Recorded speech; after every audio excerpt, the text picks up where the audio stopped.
From Southwest Florida, here they come. Mike Sr., Mike Jr., number one. Jeep specialists call them by name. Noble Auto Sales brings a weekly gain. Noble Auto Report, week by week, you know the score. Noble Auto Report, pre-owned car market news and more. Noble Auto Report, Mike Sr., Mike Jr., that's for sure.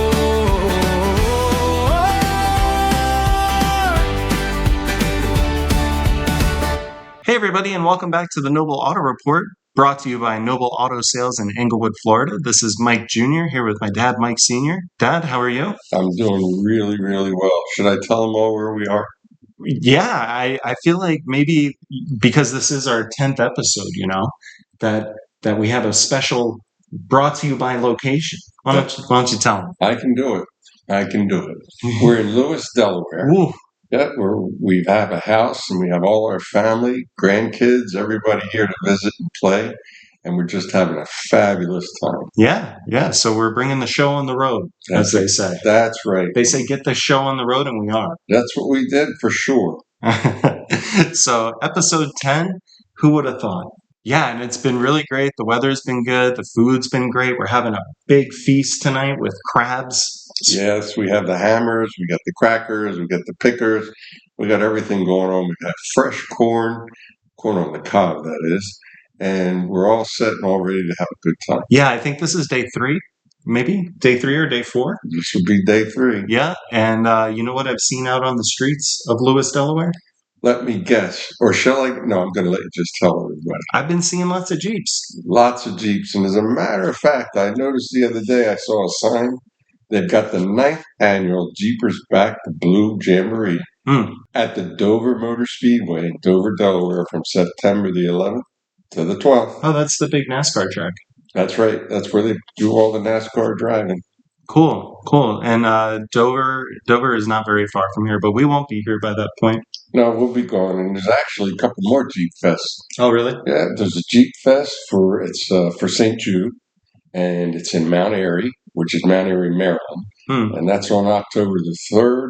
They do a creep through Frederick County with live music. There's 3 bands, a rubber duck race, and food trucks. And then there's even another one in Ocean City, Maryland. So there's plenty of Jeep stuff going on in the area. I love it. And so we're having a good time, but we're going to keep the podcast rolling every week. We made a commitment to that, so that's what we're recording right now. And while we were coming up to Delaware, we stopped along the way in Orlando, Florida, for a car auction, and we spent the morning there last Friday, and it was busy. It was hot, and you purchased a few cars there that day. Yeah, we had a good day, and that was the beginning of the road trip. Yeah. So I think I heard maybe you were mentioning to someone that you still thought maybe prices were up at that auction. Yes, prices are up. They're continually going up a bit, but the market is starting to kind of level off, but it's definitely not a buyer's market right now. Got to be real picky and choosy and do some research and maybe try and find gems here and there. Yeah, always. There's always a deal out there somewhere. You just got to look for it, and that's what we do. We help you find that deal. And speaking of deals, last week, I don't know if you remember what Neely's choice was for her pick of the week out on the lot, but it was the 05 Jeep. Yeah, it was the 05 LJ, and we had a lot of people interested in it. First guy saw it, bought it. It's gone. It's gone. The first guy bought it. He had been looking all over the state of Florida. He'd been up to Tallahassee. He'd been to Jacksonville. He'd been down to Naples. And he saw another one that was in Sarasota. And he came and looked at ours, fell in love with it, and he bought it. Yeah, I think his first name was Greg, and I believe he left us a good Google review. If anybody wants to check out our Google reviews, we're getting 5 stars all the time. We have a 4.8 out of 5 overall, and Greg left us a good one. We got a good one from Judah, who purchased a Tesla recently, and they've been rolling in. So if you want to check those out, you can look us up on Google. Yeah, we sold 2 Jeeps this week, 2 good ones. So do you have a favorite car out on the lot right now? Well, I just got a new favorite. Yeah? Yeah, we just picked up a 2000 Jeep Wrangler, a Florida Jeep again, with no rust, and it's all original. It's not lifted. It has no issues, and it actually, which is kind of hard to find on the 2000, it's got a factory hardtop. Oh, really? That's really cool, Dad. And if people want to check that out, they can see our inventory on the website. It's nobleautosalesllc.com. You can get the link for it in the description of this video or podcast on Spotify if you're listening to it that way. But yeah, nobleautosalesllc.com. You have that Jeep. You have all the other Jeeps that we have. We have all the vehicles that aren't Jeeps on the website. And we also have our Car Finder program, Dad, which is a very good way to find what might not be in our inventory. They'll basically tell you or tell us what they're looking for as specific as possible, and we'll try and find that exact match for them. I'm sure we can. Yeah.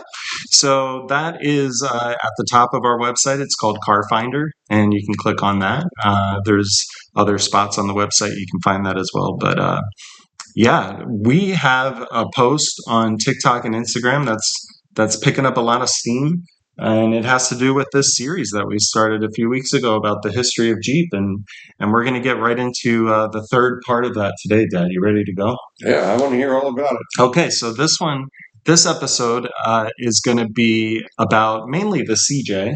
And last week we talked about post-war and how they came up with a plan to turn their contracts with the federal government, now that the war was over, into selling CJs to the public. So that has taken off. It was popular with farmers and hunters. Those were the groups mainly in the beginning that were purchasing them. And now we're going to get into the 1950s. So the culture was growing, but the vehicle still needed to evolve. And 1954 changed everything with the arrival of the CJ5. Now that's the civilian Jeep number 5. The CJ5 arrived, and it was based directly on the military M38A1. And I'm not going to pretend what that stands for, but it was used in Korea. Really? Yeah. That's very interesting. Yeah? Isn't that where MASH was filmed? Wasn't that in Korea? Yeah, I think so. I think that was based off the Korean War effort. And I remember there were quite a few Jeeps in that show. Yeah, well, these Jeeps had rounded fenders, they had a shorter wheelbase, and they were more refined than anything before. It would go on to become the longest running Jeep model in the history of Jeeps. It was produced from 1954 all the way to 1983, the CJ. Wow, it's almost 3 decades. Yeah. And why do you think the CJ5 resonated then? Well, I would say it hit probably at the right time. Everybody had some money after it was post-war, so there was some money to be spent. People had more leisure time, and it was just a good time for people to go outside, and the CJ5 was the perfect tool for it. Yeah. So the other things, technically that people loved about it was that it was lightweight, it was simple, and mechanically it was basically bulletproof. And you know what people love to do, Dad? They love working on their own cars. I think a lot of times with modern vehicles, they're very difficult to work with sometimes because of how computerized everything is. But with vehicles like these older CJs, people loved working on them. Yeah, I think that people do. They enjoy. That's why you see a lot of the clubs with the antique cars and the 50s cars, the 60s, and even the 70s cars, because you could put hands on them. You could do the work yourself. And Jeep, for sure, was definitely one of those vehicles. Yeah. And they're basically bulletproof. They didn't break down. When they did, you could fix it. All you need some chewing gum, rubber band, maybe a Band-Aid, and you were all set. Yeah. Just some basic things and common sense, right? So the CJ5 obviously led into the next series of CJs, which was the CJ6 and the CJ7. That was Jeep just trying to fill in some gaps. The CJ6 came out in 1955, and it was a stretched version for those needing a little more utility. So that's kind of maybe similar to what you were talking about with the LJ last week, with it being like 6 to 8 inches longer, but maybe a CJ version of that earlier in time. It was never as popular, but it served a purpose for commercial and agricultural buyers. They had more room to, tow things around or whatever they needed for work. The CJ7 arrived later on, and it was a significant step forward. It had a wider body, and then that's where they brought in the optional automatic transmission. So up until this point, they were manuals. Wasn't that the first Jeep to offer a removable hardtop? Yes, the CJ7.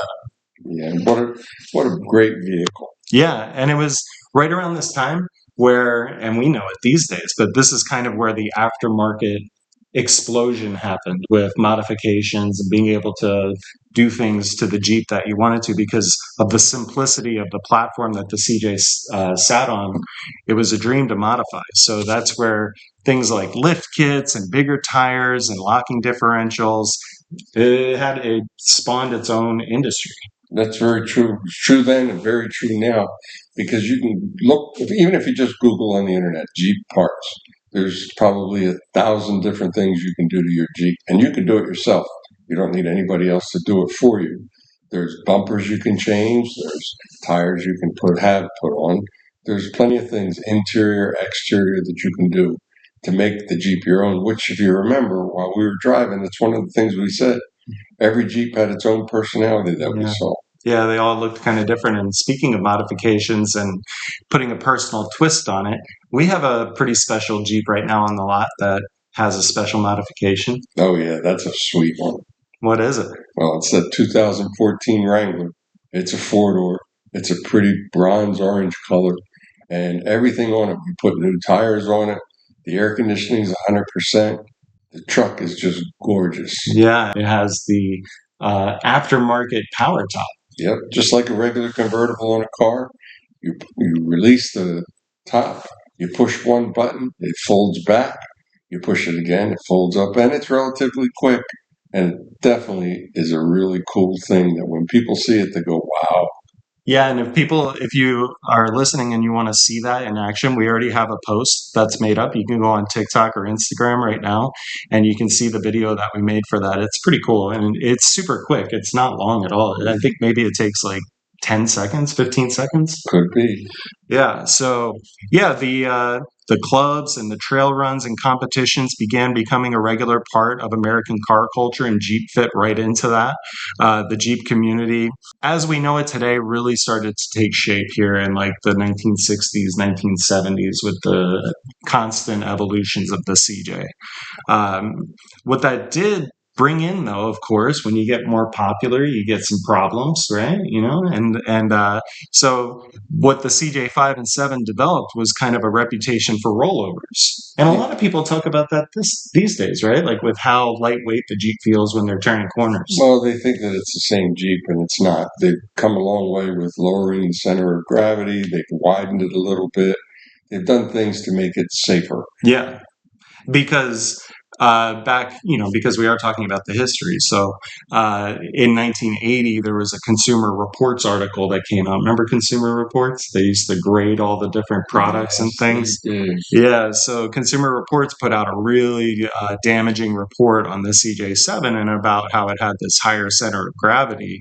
It brought on all kinds of things following that, with lawsuits and pressure built on AMC, who we've talked about in the past. And it kind of planted the seed for a total redesign, which is what you were talking about, which defined the next chapter of the Jeep evolution. Right. So just to be clear and let people know, the Jeep today is not a rollover issue. It's a very safe vehicle. Yeah. So what this sets up next is the CJ era ends not with a bang, but with some legal and safety concerns, which leads to a stronger Jeep moving forward, which AMC had to answer to. And that comes next. And we'll talk about that next week, which is how we get into how they navigated that transition and what they built to replace the legendary start that they had. So that's the end of the Jeep history this week. Next week, we'll get into the next part. I hear there's some really new news out there on the Jeep. Yeah. There's a couple pieces that I thought would be really interesting for people. One is about the STLA-1. Do you know what that is? Have you heard about that? I have not. So this is Stellantis' way of creating modular platforms for a whole host of different makes that they have ownership of. So what they're going to do is basically over the next 5 to 7 years, they're going to do their best to try and create one platform or frame for all the different vehicles that can fit that frame to be built upon first. So they're trying to lower costs, production costs, and then that way maybe send along those lower prices to consumers. Sounds like a great idea. So as you're aware, they brought out the Jeep Cherokee again. Yes, they did. That was a very popular vehicle too back in the day. Actually, I think that was your first car, wasn't it? It was. It was a 1989 Jeep Cherokee, two-door, automatic with a straight six, and I loved it. Yeah, great vehicles, and they're still very, very popular. There's a little club niche going on with those too because they love to use them for hunting and going in and out of short turn radius places. Yeah. So the new Cherokee being brought back was done in 2026, this year. But Jeep has already confirmed that its successor is coming out in just a few years, which is not very long for a new series of vehicle. The special thing about that is that the Jeep Cherokee that's going to come out is going to be the first American model that's going to sit on this STLA-1 platform. So the automaker revealed the new modular architecture last week and said that STLA-1 is a clear example of modular architecture and a strategy that gives them flexibility of a multi-energy platform without carrying inefficiencies from one propulsion system to another. That's a lot of fancy words, but Stellantis' plan is to build over 30 models on the bones that they're building. Sharing one platform across that many vehicles can cut costs and increase scale. So they plan to put 50% of its global sales on just 3 platforms, with the other 2 yet to be announced. But those models will share up to 70% of their parts, boosting cost cutting, getting vehicles to market more quickly, and helping suppliers with stability. So as I said, Stellantis is a major company and they own a lot of European models, and they're going to start with that. But the Cherokee is going to be the first US-based model coming out in the second half of 2029. And that means that we should see it arrive as a 2030 model, giving the current Jeep Cherokee just a 4-year shelf life for its series. Pretty cool. Yeah, it is really cool. The next thing they'll be making are bodies that you can interchange. That would be pretty cool. You say, this week I want a Peugeot and next week I want a Jeep. Yeah, I may be wrong, but I believe, and so I'm sure somebody will correct me, but I believe that was a plan at one point for GM, that they were going to sell pickup bodies that you could interchange with your car body, and you could interchange with your SUV body. That'd be pretty cool. I guess they didn't do it. They didn't do it, or they haven't done it yet. Well, the other bit of news, which I think maybe it will impact some people listening to this, but we had nearly 1 million Chrysler, Jeep, Dodge, and Ram vehicles recalled over the last week. Uh-oh. So it's not about anything mechanical or anything like that, but it has to do with the rear view camera. Could be glitching. You don't need to look back there anyway. You're going in the other direction. So the radio software may prevent the backup camera from displaying and appearing in, this is for people that own 2026 or 2027 Jeep model years. So vehicle owners will receive an over-the-air radio software update and will be prompted on the vehicle's media screen when this update is available. So you don't have to go to the dealership for this one, Dad. That's a good thing. How many people do you think this is going to affect, or how many vehicles? Well, it looks like it's going to be about 850,000 vehicles in the U.S. So about 85% of the total vehicles being recalled are U.S. based. So I guess when people get that letter, they better look for it. Yeah. And you would know you have to issue because you go in reverse and don't see where you're going. I never look back there. But they're saying it's going to be, I'll just run through this real quick. We have the Pacifica from Chrysler, the hybrid version. We have the Voyager, the Dodge Charger, and then the Jeep Cherokee, the Grand Wagoneer, the Wrangler, the Grand Cherokee, the Gladiator, the Compass, and then a bunch of Rams. So that's it. We wanted to try and be helpful and put that out there. We're going to wrap up the episode this week. Dad, do you have any parting shots? Well, no, I think, though, maybe we should try and put into the works of doing our own little Jeep get-together, Jeep festival, Jeep something. Maybe if we got some feedback and people said they'd be interested, maybe that's something we can try and do. Yeah, get some hot dogs, get some hamburgers, and get some space where we can park some Jeeps and talk about Jeeps.